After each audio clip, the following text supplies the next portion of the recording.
This is Circleville, a town built around a pumpkin festival and Friday night lights, about 25 to 30 miles south of Columbus, Ohio. Population in the late 1970s, roughly 12 to 13,000 people. You picture a classic Midwestern place: churches, high school sports, families who've lived there for generations. And then imagine that quiet being punctured by anonymous mail. That's where our story begins. Yeah. It's the sort of place where everyone knows someone who knows someone, and that intimacy is part of what makes anonymous threats so corrosive. You don't just get a letter, you get your sense of safety stripped away because the writer knows the rhythms of your life. By the way, Marcus, before we rewind, picture this: blocky, uppercase handwriting, weird spacing, postmarks from Columbus, no return address, and a voice in the letters that's part preacher, part voyeur, part moral judge. The first wave lands in 1976 and 1977, and two names start to come up again and again: Mary, often called Mary Jo Gillespie, and Gordon Massey, the local school superintendent. Right. Mary was a school bus driver, married, a mother, generally well-liked. Gordon Massey was the superintendent of the Westfall School District. People respected him. So when the letters began accusing Mary of an affair with Massey, it wasn't just gossip anymore. It was public humiliation, engineered by a stranger, or maybe by someone closer than anyone suspected. The first letters told Mary to stay away from Massey, mentioned her children, hinted that she was being watched, details that felt too personal to be random. Mary denied the affair, and at first she tried to keep the letters quiet, telling only a small circle of family. She and her husband, Ron, at one point tried to handle it themselves, without police involvement. That's typical with these poison pen campaigns. Initial embarrassment, attempts to manage it privately. But anonymity scales the harm in a small town. Once word leaked, the letters spread. They weren't just about an alleged affair anymore. Other residents started receiving accusations of embezzlement, domestic violence, infidelity, even murder. The writer seemed to have a notebook on the town: the work routes, the children's schedules, private suspicions. It's a powerful weapon. And then, in August of 1977, the story takes a darker turn. Ron Gillespie, Mary's husband, dies in a single-vehicle crash on August 19th, 1977. He was 35. There are odd details: a .22 caliber revolver found under his body, one round fired, and a reported blood alcohol level close to twice the legal limit, something his family said was very out of character. The coroner ruled it an accident due to drunk driving, but those who knew Ron raised questions. Yeah, the context is important. Reportedly, earlier that night, Ron had received a phone call, one that some thought might have been from the letter writer. He grabbed his revolver, told family he meant to confront the caller, and sped off. Then he crashed. People asked, did he shoot at someone? Was he forced off the road? Was the toxicology accurate? Paul Freshour, Ron's brother-in-law, later said he believed Ron had been murdered. Those are heavy suspicions in a small community already on edge. And that edge only deepened over the next years. The letters kept going. Hundreds, some accounts say more than 1,000, were sent to residents over time. They escalated from envelopes into public signs and billboards, handwritten, crude, obscene messages nailed to fences along Mary's bus route, targeting her children and anyone the writer wanted to humiliate. Imagine driving your route and seeing your child's name splashed on a sign with slurs. That sort of public shaming changed the game. It did, and the police were stuck. The sheriff's office investigated but struggled to find a suspect. The Columbus postmarks complicated things. Small-town dynamics complicated things. Rumor, bias, relationships. Law enforcement had to balance community pressure and limited leads. Meanwhile, people began whispering about who could be doing it. And then, 5 years after Ron's death, the campaign took a turn from harassment to attempted murder. February 7, 1983. Mary is driving an empty school bus out to pick up students for her afternoon route. She notices a sign on a fence along 5 Points Pike, one of those signs that names her 13-year-old daughter in obscene, defamatory terms. Mary stops, gets out to tear it down, and discovers it's attached to a string leading to a small box. She takes the box home to inspect it.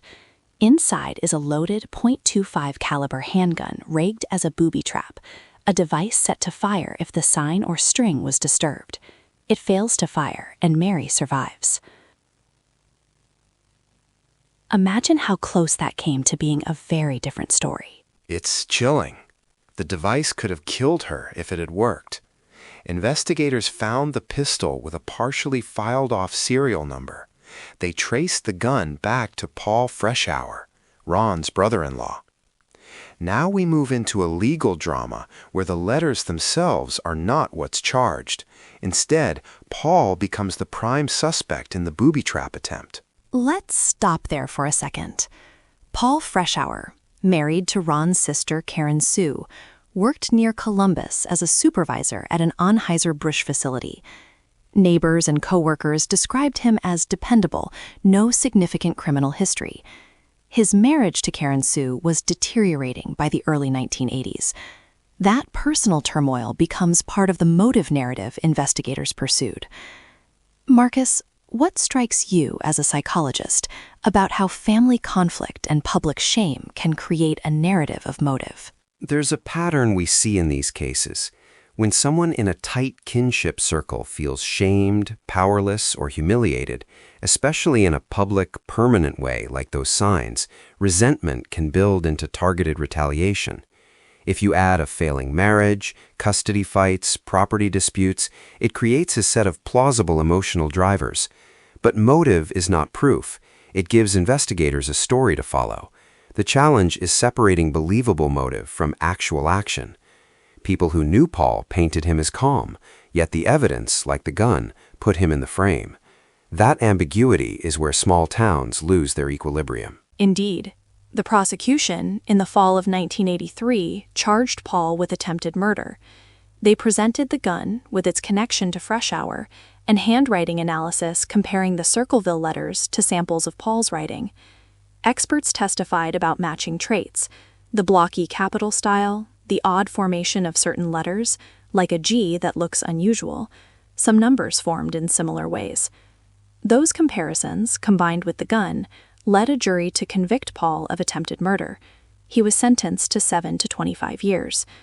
He was convicted in 1984.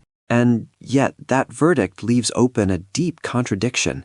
Letters continued to arrive after Paul was imprisoned. Some were even addressed to him in prison. Postmarks showed up from other Ohio locations. That's a huge complication. If Paul was the sole writer, why continue the campaign while in prison? If he had accomplices, who were they? Or another possibility, did investigators put too much weight on handwriting evidence and the gun and miss other leads? Let's talk about handwriting for a moment, because that's been central to both prosecution and critics.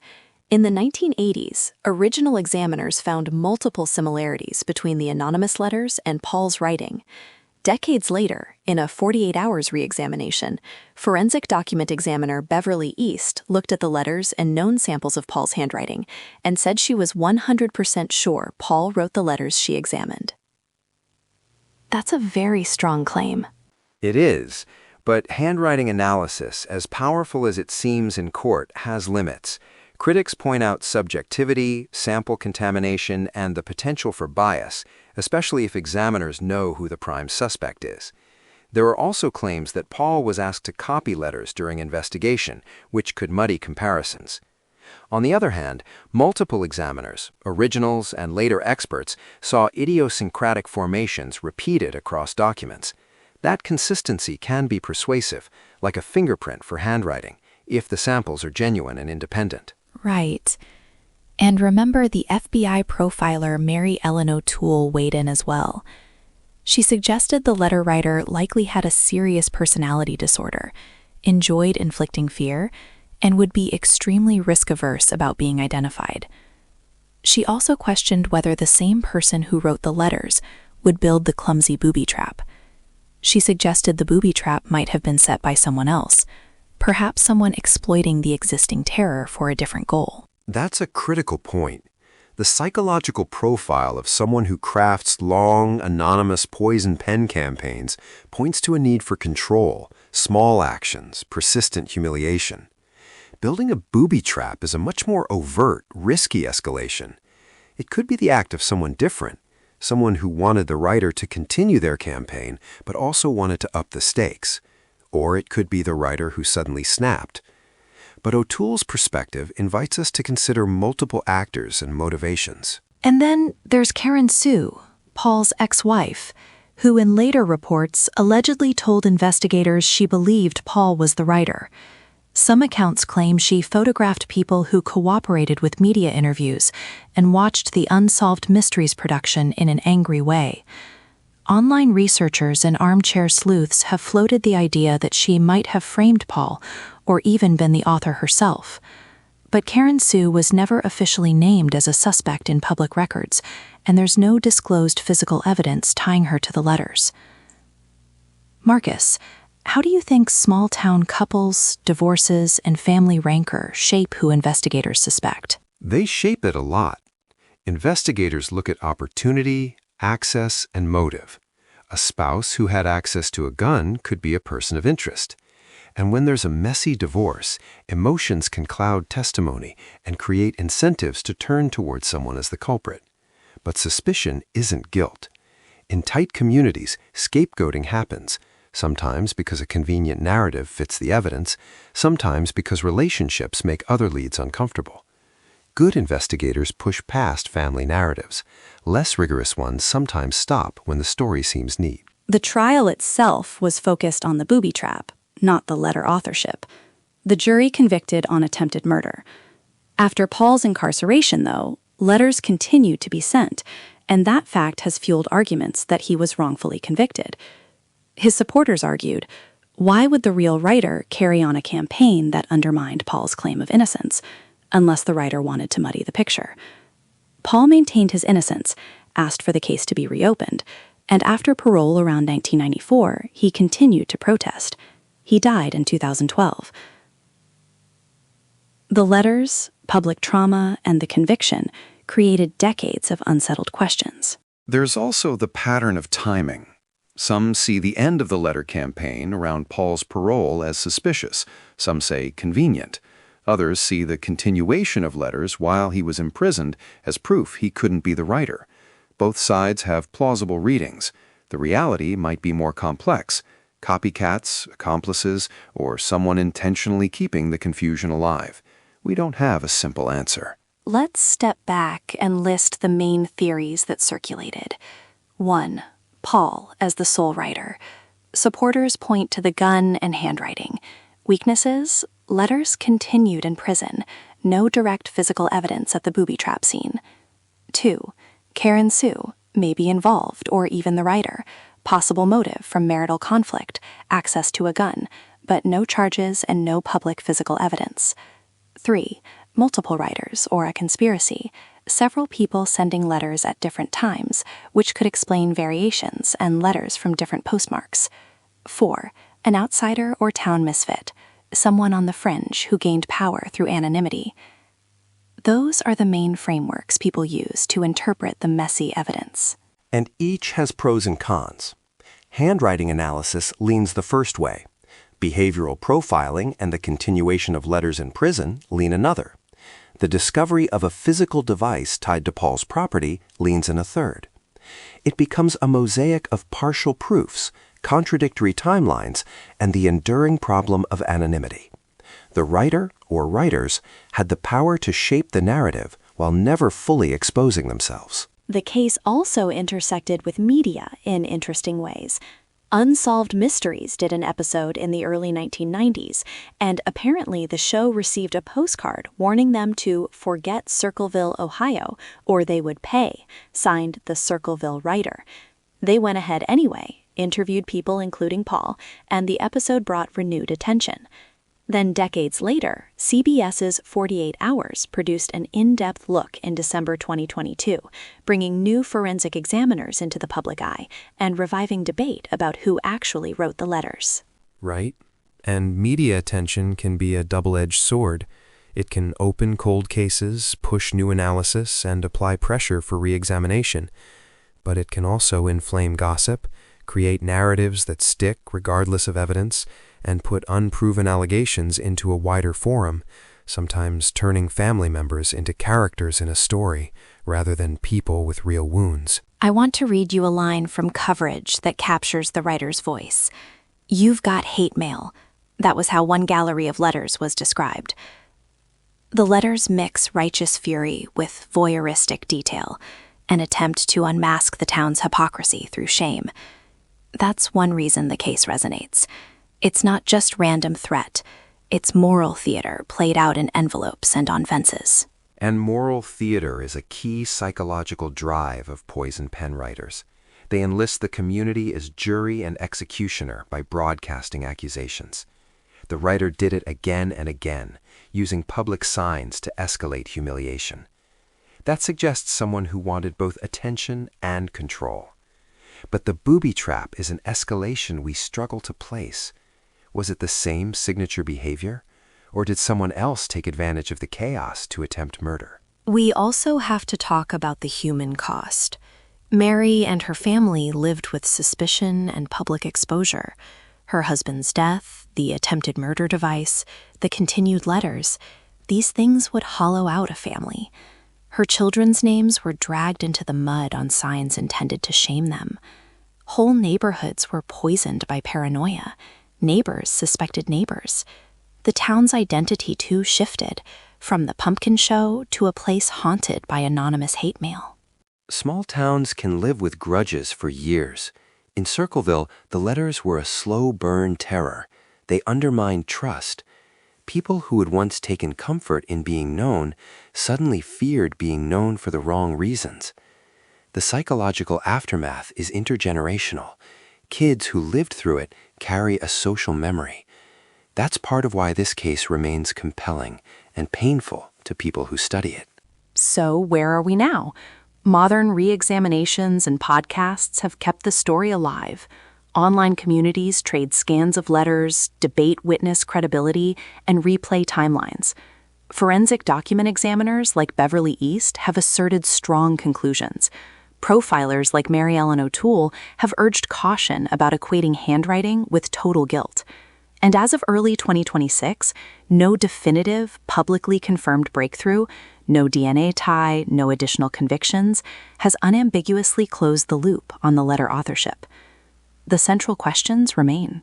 Let's list them plainly. Who really wrote the letters? Was Ron's death truly an accident or something else? Was Paul guilty of the booby trap or framed? Could someone have taken his gun and planted it? Why did the letters continue during his imprisonment? Why did they stop? And how did small-town bias and the limits of forensic methods shape the investigation? Those are all open, and each answer changes the moral weight of the case. Marcus, I want you to imagine being a juror in 1984 with the evidence they had: a gun linked to the defendant, handwriting experts testifying to similarities, testimony about marital breakdown and motive. What would you tell a jury now, listening with modern skepticism about handwriting science? I'd tell them to weigh handwriting like any forensic tool. Helpful, but not absolute. If there's corroborating physical evidence, like DNA, fingerprints at the booby trap, eyewitness placement, those would strengthen the case. In their absence, motive and handwriting can be persuasive but also vulnerable to confirmation bias. And I'd remind jurors that human memory and perception in a small town can be contaminated by relationships and rumor. We have to be cautious about letting a neat narrative substitute for hard proof. That caution runs through the most recent coverage. Some investigators and journalists argue Paul was guilty.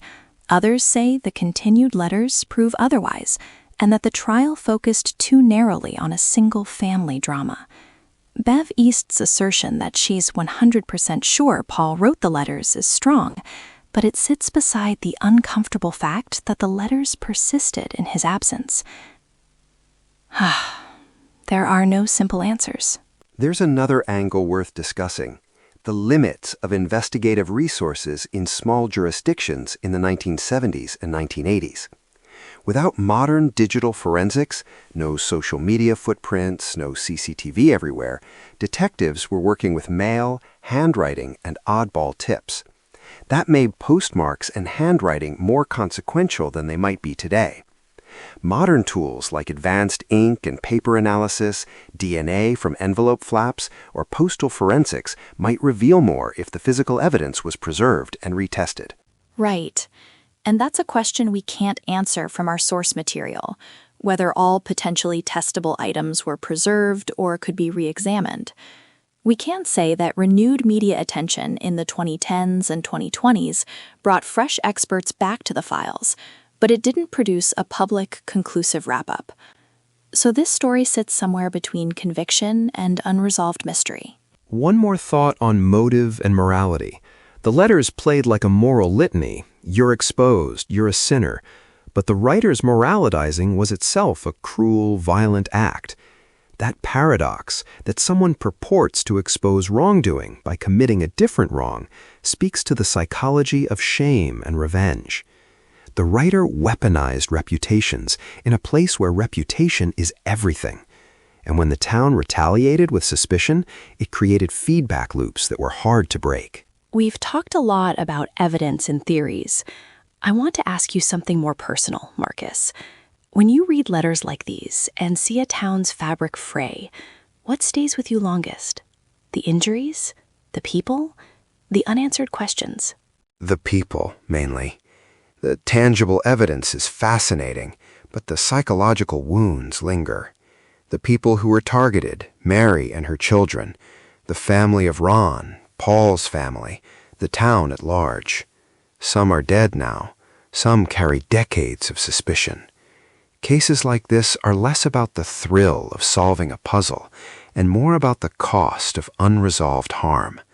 That's where a serious approach to re-examination should focus: empathy and rigorous, methodical inquiry, not sensationalism. Amen to that. Before we wrap, let's do a quick walk through the moments that are the spine of this case.